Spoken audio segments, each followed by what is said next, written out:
Magandang hapon mga ka-agri. Ipapakilala ko lang sa inyo tong isang variety ng sili na malakas ang resistensya sa sakit kahit tag-ulan mga ka-agri. Tapos sa kabilang banda marami rin siyang mamunga. Ayan o. Itong variety na to mga ka-agri, hinahanap ko to nung tayo yung magpupunla na sana. Kaya lang ang problema mga ka-agri, out of stock daw sa may agri supply na binibilan ko. Wala daw ganitong variety kaya hindi tayo nakabili ng ganitong sili. So, huli na nung ito, nakapagtanim sila ng ganitong variety. Ayun, ang daming bunga mga ka-agri. Oh, tingnan nyo. Ang maganda ngayon mga ka-agri, ang daming madami siyang maganda yung presyo niya. Tingnan nyo. Kasalukuyan silang nagpipitas mga ka-agri. Pinipitas nila ngayon yung malalaki lang. At saka yung variety na to mga ka-agri, ang hahaba. Mahaba siya.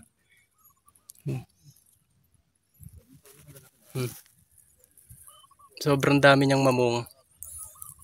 Ang nagiging problema lang naman dito sa may variety na to mga ka-agri, matagal siyang gumulang. Pero mahaba siya, tapos medyo baluktutin lang siya, pero yun nga, kung ikukumpara mo din sa ibang variety, katulad ng Mahika, mas maganda talaga itong variety na to, kaya lang medyo mahirap talagang hanapin. Kung may variety ng ganito sa inyo mga ka-agri, ang variety nga pala nito ay Exotica XL. Ito yung isa sa pinaka the best mga ka-agri na kalaban talaga ng Mahika. Tingnan nyo. Ang nagiging problema lang naman kasi nga nito, yung matagal ngayon nga, nasabi ko na, matagal siyang gumulang, tapos medyo baluktutin siya. Ayan. Medyo baluktutin lang. Pero pagka kompleto naman to sa abono mga ka-agri, unat din siya. Ayan. Maganda rin yung unat niya. So yun nga lang, medyo may kahirapan na hanapin mga ka-agri yung variety na to. Kung meron mga ka-agri sa may lugar nyo na variety ng ganito, yun, pwede kayong magtanim mga ka-agri ng ganitong variety. Pero kung ako yung papipiliin mga ka-agri, kung merong variety nga na ganito, ito yung piliin nyo, yung Exotica XL. Ayun o. Tignan nyo. Sobrang daming bunga. Oh. Ayun o. Oh. Sobrang dami niyang mamunga mga ka-agri. Ang isa lang sa may sakit na dumadapo dito mga ka-agri, yung blossom end rot. Ayun o. Yan yung blossom end rot mga ka-agri. Yung meron siyang parang lapnos, pero hindi yan anthracnose mga ka-agri. Ito yung sinasabi ko sa nakaraang video na blossom end rot. Ito lang yung nagiging sakit niya. Kasi nga mga ka-agri, ang variety na to malambot, para siyang Django, parang Django yung variety na pinahaba, ganun mga ka-agri. Medyo mahaba siya. Mahaba yung bunga. Yung Django kasi mga ka-agri ay maiksi. Ito naman kasi mahaba. Tingnan nyo mga ka-agri, sariwa pa lang siya pero ang haba na. Kaya mas madali siyang tamaan ng blossom end rot. Medyo madamo lang mga ka-agri, gawa nga ng siguro napapabayaan ng may-ari, pero yun nga, sobrang mahal ngayon ng sili mga ka-agri. 170 ang presyo dito sa lugar namin. Kaya naman ang ganda ng variety na to. Sa susunod mga ka-agri, ito na yung itatanim kong variety. So magpapahanap ako ng ganito. Siguro mga May pa lang maghahanap na ako para makahanap talaga ako ng buto ng ganito. Ito yung pinakamagandang variety talaga na nakita ko. Kasi may nagtanim na sa amin ng ganito mga ka-agri dati dito. So Exotica XL mga ka-agri ang pangalan ng variety na to.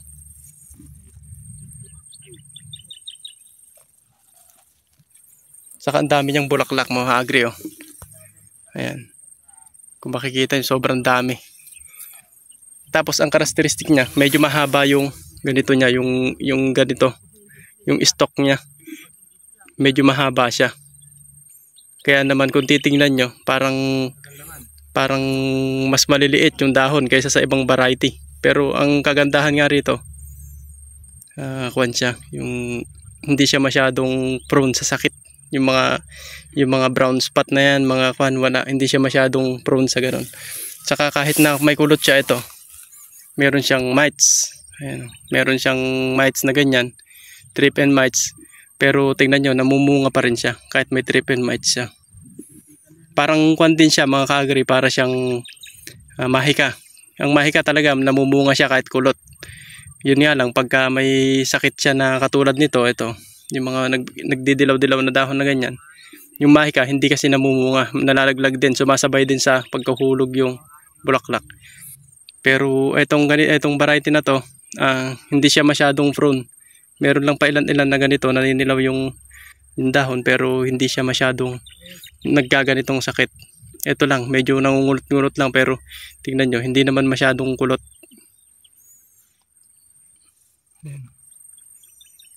So yun lang mga ka-agri, papakita ko naman sa inyo yung punla natin. So comparison natin sa punla natin ng sultan saka yung Cayenne natin. Tara mga ka-agri. Ito naman mga ka-agri yung punla nating atsal. So magbibigay tayo ng comparison between sultan at Cayenne. So ayan, makikita nyo mga ka-agri, unang tingin pa lang makikita nyo na yung pagkakaiba nilang dalawa. Ayan. Ito yung sultan mga ka-agri, at ito naman yung Cayenne. Ngayon, base sa comparison ko o sa observation at experience ko mga ka-agri, mas mabilis na lumaki yung sultan kaysa sa Cayenne, smooth Cayenne ng Kaneko. So yun yung base lang sa kuwan ko mga ka-agri, sa may experience ko, na eto nga ngayon lang naman ako nakapagpunlan ditong smooth Cayenne na to. So isa pa sa napansin ko mga ka-agri, yung smooth Cayenne, mas marami siyang balda. Ayun, mas marami siyang balda, mas maraming hindi tumubo na buto sa smooth Cayenne kung ikukumpara mo naman sa may sultan. Mas marami nga mas mahal nga itong buto ng sultan. Ito, mura tong smooth Cayenne. Ang kwan naman dun, mas marami namang tumutubo o mas mataas ang germination rate nitong si sultan kaysa dun sa kay Cayenne. I-comment nyo mga ka-agri kung tama yung observation ko dito. Baka naman, kasi ngayon nga lang ako nagpudla ng Cayenne mga ka-agri. Yung sultan talagang tinatanim ko na to, at talagang alam ko ganito lang talaga yung growth niya o yung paglaki niya, pagbulas niya. Tapos sa paglaki, mas mabilis siyang lumaki. Ayun, ang lalaki ng sultan mga ka-agri, ang bilis lumaki. Ganito pala mga ka-agri yung pakiramdam kapag yung meron ka ng naipagkukumparahan. Ayan. Dati hindi ko napapansin na ganito kapala kabilis lumaki yung sultan. Nung puro sultan lang ang tinatanim ko. Kasi natural sa sultan kasi mga ka-agri, 21 days, 25 days hanggang 28 days nagtatanim na talaga ako. Ito, pwede na nga itanim to sa 28 days mga ka-agri. Pero itong smooth Cayenne, medyo alanganin pa siya sa 28 days. Siguro abot to ng 30 to 35 days bago maitanim. Ayan. Yun yung comparison natin dito sa sultan at smooth Cayenne. Ayan. So, pero maganda pa rin naman yung smooth Cayenne natin. Medyo mas matagal lang siyang lumaki. Ayan. Maganda pa rin naman yung pagpalaki niya. At nga pala mga ka-agri, ang abono nito saka ito ay parehas lang. Kung ano inaabono ko rito, yung timpla ko dyan, dosage, parehas lang sila. Kaya hindi natin masasabi na dahil lang sa abono, kasi parehas naman tayo ng abono dyan. Parehas din ng mixture ng lupa, yung coco peat saka yung organic, parehas lang sila ng mixture.